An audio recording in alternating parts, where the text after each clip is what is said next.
बढ़ती गर्मी और गर्मी की गंभीरता को देखते हुए मेट डिपार्टमेंट की तरफ से अगले 3 महीनों का मार्च, अप्रैल और मई महीनों का एस्टिमेट आया है। एक तरह से कह सकते हैं कि लॉन्ग पीरियड एवरेज टेम्परेचर का पूर्वानुमान, ठीक उसी तरह से जैसे मॉनसून के लिए पूर्वानुमान आता है। तो इस अनुमान के अनुसार क्या कहा गया है इस वीडियो में आइए जानते हैं, और हीट वेव कंडीशन क्या होती है ये भी समझते हैं। तो सबसे पहले मैं आपको बता दूं कि मेट डिपार्टमेंट की तरफ से कहा क्या गया है मार्च, अप्रैल और मई के महीनों में कहां पर किस तरह के तापमान या किस तरह के गर्मी की और किस तरह के प्री मानसून वर्षा की संभावना जताई गई है। आपको बता दूं तो ब्रीफली अगर मैं कहूं तो सिर्फ साउथ पेनिनसुलर रीजन को राहत दी गई है। साउथ पेनिनसुलर रीजन में बताया गया है कि जो प्री मानसून सीजन की बारिश है वो सामान्य के आसपास रहेगी। पेनिनसुलर रीजन यानी आंध्र प्रदेश, तेलंगाना, कर्नाटक, केरल, लक्षद्वीप, तमिलनाडु, पुदुचेरी, अंडमान व निकोबार द्वीप समूह। इसके अलावा बाकी जगहों पर, चाहे वो मध्य भारत हो या उत्तर पश्चिम भारत हो या पूर्वी तथा पूर्वोत्तर भारत हो, इन सभी क्षेत्रों में सामान्य से अधिक वर्षा का अनुमान, सामान्य से कम वर्षा का अनुमान लगाया गया है। और आपको बता दूं कि उत्तर पश्चिम भारत, मध्य भारत या पहाड़ी इलाके, इन सभी भागों में सामान्य से कम प्री मानसून वर्षा का अनुमान लगाया गया है। और यहाँ पर पूर्वोत्तर भारत को भी थोड़ी राहत दी गई है, जिसमें यह कहा गया है कि प्री मानसून वर्षा सामान्य के आसपास रहेगी। इसके अलावा ये तो रही बारिश की बात। अब आपको बताता हूं कि मेट डिपार्टमेंट ने तापमान को लेकर के क्या संकेत दिए हैं, क्या अंदेशा जताया है।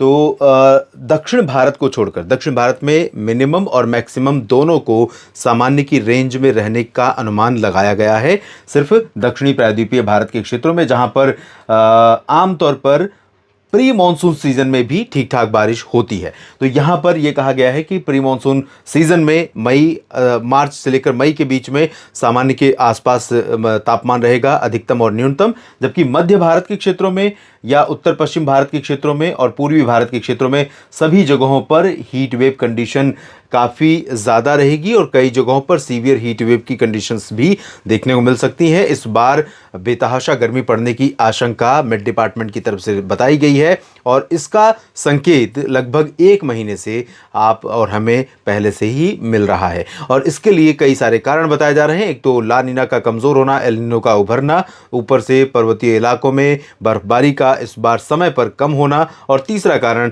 क्लाइमेट चेंज यानी ग्लोबल वार्मिंग का है, जो कि हम सभी जानते हैं, जिसका असर अब भारत समेत पूरी दुनिया को दिखाई दे रहा है। अब आपको बताता हूं कि हीट वेव कंडीशंस किस समय कही जाती है, कब ये कहा जाता है कि हीट वेव शुरू हो गई है। 3 अलग अलग लोकेशंस के लिए 3 अलग अलग क्राइटेरिया है। एक तो भारत की जो ज्योग्राफी है, भारत का जो भौगोलिक स्थिति है वो बहुत अलग अलग है। कहीं पर काफ़ी नीचे है, एलिवेशन कम है, कहीं पर एलिवेशन ज़्यादा है, समुद्र की तल से ऊंचाई ज़्यादा है। वेस्टर्न हिमालयन रीजन, जो पहाड़ी हिस्से हैं, यहाँ पर जब तापमान 30 डिग्री से ऊपर चला जाता है तब हीट वेव कंडीशन होती है। नॉर्मल एक्चुअल टेम्परेचर रिकॉर्ड किए जाने की बात मैं कर रहा हूँ। और अगर 30 डिग्री से कम है लेकिन सामान्य से 4.5 डिग्री ज़्यादा है, यानी मान लीजिए कि शिमला में अधिकतम तापमान 24 डिग्री सेल्सियस नॉर्मल है आज के लिए, और अगर यहाँ पर 28.5 डिग्री सेल्सियस से ऊपर तापमान पहुँच जाता है तो वो हीट वेव कंडीशन का क्राइटेरिया है, और यहाँ पर हीट वेव की डिक्लेरेशन हो जाएगी। इसी तरह से जो मैदानी इलाके हैं और इंटीरियर पोर्शन है, चाहे वो पंजाब, हरियाणा, राजस्थान, दिल्ली, उत्तर प्रदेश, मध्य प्रदेश, महाराष्ट्र, गुजरात, तेलंगाना और छत्तीसगढ़, उड़ीसा, झारखंड, बिहार, पश्चिम बंगाल, तमिलनाडु, केरल, कर्नाटक, इन सभी भागों में जो आंतरिक इलाके हैं, तटों को छोड़ दीजिए, अभी मैं तटों की बात नहीं कर रहा हूं, 3 क्राइटेरिया है। एक पहाड़ी इलाके, एक अंदरूनी मैदानी हिस्से और एक है कोस्टल रीजन। तो कोस्टल रीजन में लगभग 37 डिग्री है वो बेंचमार्क, वो थ्रेशोल्ड वैल्यू, जहां जिसके ऊपर तापमान के पहुंचते ही डिक्लेयर कर दिया जाता है कि यहां पर हीट वेव चलने लगी है।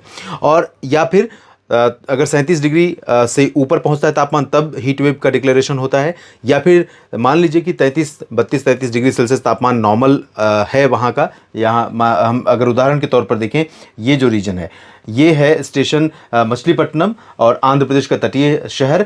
यहाँ पर जो फोरकास्ट टेम्परेचर है वो 37 डिग्री है, और ये अगले 3 दिन की बात हो रही है, इसमें 6 मार्च की। और यहाँ पर अगर टेम्परेचर जो रिकॉर्ड किया जा रहा है 37 डिग्री के आसपास रहने की संभावना संभावना है और सामान्य से 4.5 डिग्री से ज़्यादा भी है। तो दोनों कंडीशंस में यहाँ पर हीट वेव बन रही है। अगर ये 37 डिग्री से कम भी होता और 4.5 डिग्री एबव नॉर्मल होता, सामान्य से ऊपर 4.5 डिग्री होता, भले ही 36 डिग्री होता, तब भी यहाँ पर हीट वेव की कंडीशन डिक्लेयर की जाती। इसको बहुत आसानी से समझ लीजिए कि या तो 37 डिग्री टेम्परेचर पहुंच जाए या फिर सामान्य जितना सामान्य होता है उससे 4.5 डिग्री ऊपर पहुंच जाए, तो दोनों ही कंडीशंस में हीट वेव होती है। और यहाँ पर दोनों कंडीशन आप देखिए मेट कर रही है। इसी तरह से यहाँ पर कोस्टल पार्ट में आप देख सकते हैं, ये कारवार है, यहाँ पर भी 37 डिग्री तापमान रह रहा है और 4.5 डिग्री एबव नॉर्मल है। तो दोनों कंडीशन यहाँ पर भी फुलफिल हो रही हैं, इसलिए यहाँ पर भी हीट वेव का डिक्लेरेशन अगले 3 दिनों के दौरान की गई है। अब आते हैं इंटीरियर पोर्शन की तरफ। और इंटीरियर पोर्शन में ये देखिए, ये है माउंट आबू। और माउंट आबू पर जो माउंट आबू चूँकि पहाड़ी इलाका है और यहाँ पर मैक्सिमम टेम्परेचर 33 डिग्री पहुँच रहा है, 30 डिग्री से ऊपर, और एबव नॉर्मल है 8.2 डिग्री सेल्सियस। तो सीवियर हीट वेव कंडीशन यहाँ पर डिक्लेयर की गई है। ये क्राइटेरिया है। और अगर हम अंदरूनी हिस्सों की बात करें, जो भीतरी भाग हैं, तो भीतरी भागों में जो ज़मीनी हिस्से हैं, इन भागों में या तो 40 डिग्री सेल्सियस से ऊपर तापमान पहुँच जाए तब हीट वेव होती है, या 40 डिग्री से नीचे होने के बावजूद लेकिन सामान्य से 4.5 डिग्री ज़्यादा है। मान लीजिए अगर हम जोधपुर की बात करें या जैसलमेर और बाड़मेर की बात करें या सुरेंद्रनगर, जामनगर, राजकोट की बात करें, यहाँ पर मान लीजिए जो मैक्सिमम टेम्परेचर है वो 33 डिग्री ही है नॉर्मल, और यहाँ पर रिकॉर्ड किया जाए 38 डिग्री, तो 5 डिग्री सामान्य से अधिक हो गया। और जैसे ही 5 डिग्री ऊपर पहुँचा, यहाँ पर हीट वेव की कंडीशन डिक्लेयर कर दी जाएगी। या फिर 40 डिग्री से ऊपर तापमान पहुँच जाए तब हीट वेव कंडीशन यहाँ पर डिक्लेयर की जाएगी। तो ये रही बात अगले आने वाले 3 महीनों के दौरान जो मेट डिपार्टमेंट की तरफ से अनुमान लगाया गया है गर्मी पड़ने का, बारिश होने का और हीट वेव का क्राइटेरिया की। और आगे आपको बताएंगे और भी विस्तार से कि किस तरह का मौसम मार्च महीने में रहेगा, किस तरह का आने वाले समय में रहेगा। अपडेट करते रहेंगे आपको। आप बस जुड़े रहिएगा मेरे साथ इसी प्लेटफॉर्म पर। धन्यवाद।